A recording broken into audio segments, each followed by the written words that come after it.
comunicação é mais eficaz a partir de uma identidade compartilhada. E essa identidade é o que faz uma nação. E ela se constrói através da história, rememorando histórias que são comuns. Às vezes nem são verdadeiras, mas são úteis para construir a trama dessa sociedade. Porque ela ganha coesão com as histórias compartilhadas. Não são histórias de aqui, histórias de lá, de pessoas diferentes, não. São histórias em que as pessoas cresceram ouvindo elas. Por exemplo, foram escolhidas dentro do currículo das escolas e então são conhecidas por todos. E elas compõem a trama dessa sociedade. E o interessante é que se o líder não fala com uma mensagem clara e condizente com essas histórias, ele terá dificuldade em conseguir os seguidores. Pelo menos seguidores com o entusiasmo necessário para ele dirigir. Então vamos ver que histórias têm os americanos, que são deles e menos nossas. Vamos estudar apenas brevemente os mitos que compõem a sociedade americana. Você tem um mito que é fundamental, que é o do cristianismo, mas principalmente do Antigo Testamento. É um país predominantemente protestante, ao contrário do Brasil. Então a ênfase colocada no Antigo Testamento é muito maior. E nele Moisés é o grande personagem. Por isso é que Filler acredita que o profeta dos americanos é Moisés. Como é que ele chegou? Bom, chegou como chegaram os navegantes portugueses no Brasil, se encontram com os nativos e estabelecem algum tipo de relação. E que pessoas eram essas? Bom, elas tinham origem quáquero. Quáquero é uma denominação religiosa protestante que saiu da Inglaterra procurando maior liberdade religiosa. E ao chegar nos Estados Unidos, povoou aquilo que eram chamadas as colônias. E é realmente importante até os dias de hoje nos Estados Unidos. Ao ponto que é o nome de uma grande aveia que todo mundo conhece, a aveia Quaker, certo? Não é propriedade do movimento religioso quáquero, mas é um indicador do apelo que tem essa marca. É um apelo não apenas comercial, é um apelo que aparece no pop art americano, como por exemplo estamos vendo aqui. É importantíssimo e eles têm ainda muita força. Por exemplo, vocês devem lembrar do personagem de cartoons Popeye, né? Que tem Olivia, etc., e ficava brigando. Popeye foi tirado da foto pelos quáqueros. Por quê? Porque Popeye, como característica do script, do cartoon, coloca o Popeye vencendo a resolução de conflitos na porrada. Bom, isso é contra a mensagem essencial dos quáqueros. Então, os quáqueros toleravam Popeye enquanto não estava misturado com a aveia quaker. Uma vez que entrou a aveia quaker na história do Popeye, os quáqueros protestaram mesmo sem ser donos da marca e foi retirado do cartoon. Essa dá uma ideia da força dessa mensagem. E qual é uma característica fundamental dessa mensagem? Bom, ela pregou a liberdade para todos, os habitantes do mundo. Talvez aqui esteja um pouco a raiz do messianismo americano de levar a democracia e o sistema republicano a outros países onde talvez não funcione tão bem. Então, vemos que essa característica messiânica do Antigo Testamento, de Moisés levando um povo escravizado à liberdade, aparece também no comportamento americano, que é um comportamento que não tolera a idolatria, por exemplo. Ao contrário de nós, vemos aqui esta imagem onde temos o grande Cristo Redentor do Rio de Janeiro com um fundo negativo em relação à idolatria, como corresponde no Êxodo 20:40.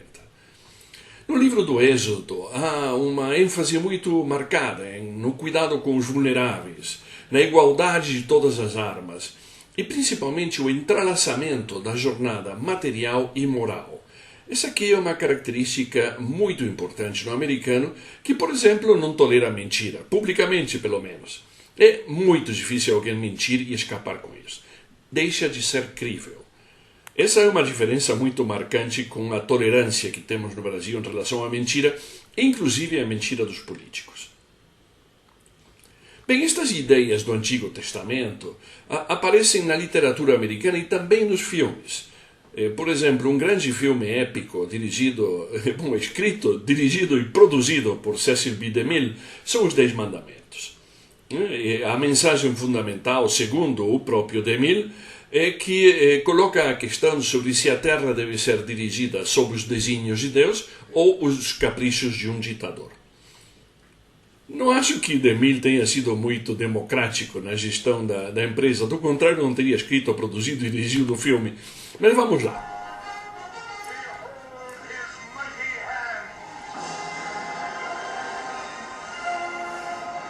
Paramount Pictures proudly presents Cecil B. DeMille's The Ten Commandments. Esse aqui é um episódio dos Dez Mandamentos, no qual Moisés abre as águas do Mar Vermelho para o povo escravizado chegar na Terra Prometida, onde haveria leite e mel. Bom, olha, pode ser uma metáfora sobre uma necessidade de levar um povo à liberdade.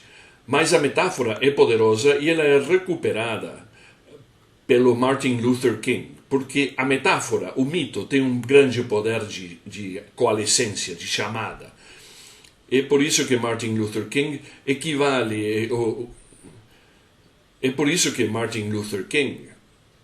compara uma sentença de 1956 da Suprema Corte Americana sobre a dessegregação nas escolas como um grande divisor de águas, semelhante à separação das águas do Mar Vermelho. Essa metáfora é muito forte. Então vemos que a narrativa de Moisés oferece um roteiro de recompensa pela perseverança na audácia. É necessário lutar, iremos juntos, seguiremos ao líder e ele nos levará à terra prometida. Essa é, em parte, a grande força do grande orador Barack Obama, porque ele personifica para os americanos a metáfora cumprida. Talvez não integralmente, mas boa parte do apelo do Barack Obama como líder está em que ele personifica a mensagem do êxito, levando um povo escravizado até a terra prometida. Então, a gente vê que os americanos têm muitas...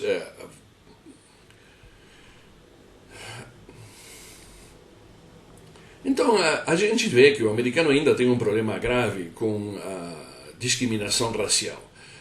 Mas observe que por cada africano levado como escravo dos Estados Unidos, 8 foram trazidos no Brasil.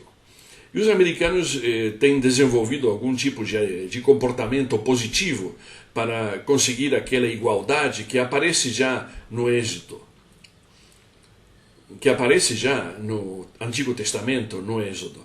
No entanto, aqui continuamos patinando na área.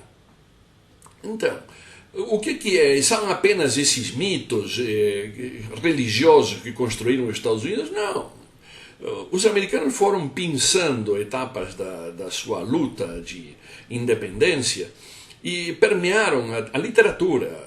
Por exemplo, tem um momento dramático em que as tropas patriotas americanas podiam ter sido derrotadas pelos ingleses que atacariam, mas não se sabia se atacariam pelo mar ou por terra. E este personagem histórico americano, Paul Revere, toma o cavalo e sai para ver de onde viria o ataque e estabelece uma regra de decisão. Se atacassem pelo mar, seriam uma luz anunciaria o ataque. Se fosse por terra, seriam duas. E Paul Revere estabelece uma regra de decisão para alertar os patriotas. Se o ataque viesse pelo mar, seriam duas lanternas que seriam acesas para alertar. Se o ataque viesse por terra, seria apenas uma. Então essa frase, uma se por terra e duas pelo mar, uma se por terra e duas se pelo mar, é uma frase que aparece num poema de Longfellow, Paul Revere's Ride. Ela é narrada nas escolas americanas até o dia de hoje. Então essa frase ecoa entre os americanos, é usada como uma metáfora de alerta, de um movimento de um patriota para salvar a nação num momento incipiente. Diga-se de passagem que Longfellow foi um grande amigo do presidente argentino Sarmiento. Voltaremos sobre isso. E há outros elementos, por exemplo, George Washington cruzando o rio Delaware. Bom, aqui temos uma imagem dele que está na Casa Branca, em que George Washington está com suas tropas atravessando o rio e leva uma bandeira. Só que essa bandeira foi desenvolvida alguns anos mais tarde. Mas não interessa, porque o objetivo é gerar essa história de coalescência. Por isso que essa pintura é importante e por isso que está na Casa Branca. Não interessa se essa bandeira foi criada depois ou antes. O fato é que George Washington cruzou o rio Delaware e salvou os americanos. Tinha que ter uma bandeira e colocaram aquela que lhe parecia. Então, vamos aqui fazer um pequeno alto nessa história, porque sempre é bom recapitular. O que temos são quáqueros da Inglaterra que aparecem no território americano e tem um encontro semelhante ao encontro que Cabral teve com os nossos nativos aqui. A história é uma história de Novo Mundo, no fim das contas. Mas os quáqueros trouxeram para o Novo Mundo americano um personagem fundamental que foi Moisés. Com isso daqui, eles geram uma sociedade que toma boa parte da sua mitologia do Antigo Testamento, como por exemplo o sino da liberdade em Filadélfia, que tem uma frase do Levítico escrita no próprio sino. Essa mensagem histórica do Novo Testamento é recuperada nos movimentos progressistas americanos, como o de Martin Luther King. E acaba ecoando na aceitação de Barack Obama como presidente dos Estados Unidos, por 2 vezes. Continuaremos com isso daqui, me acompanhe, será um prazer. Muito obrigado. Alfredo Berens, pode me encontrar no Twitter pelo meu endereço @0800Alfredo. Pode me encontrar no Twitter pelo meu endereço @0800Alfredo. Muito obrigado.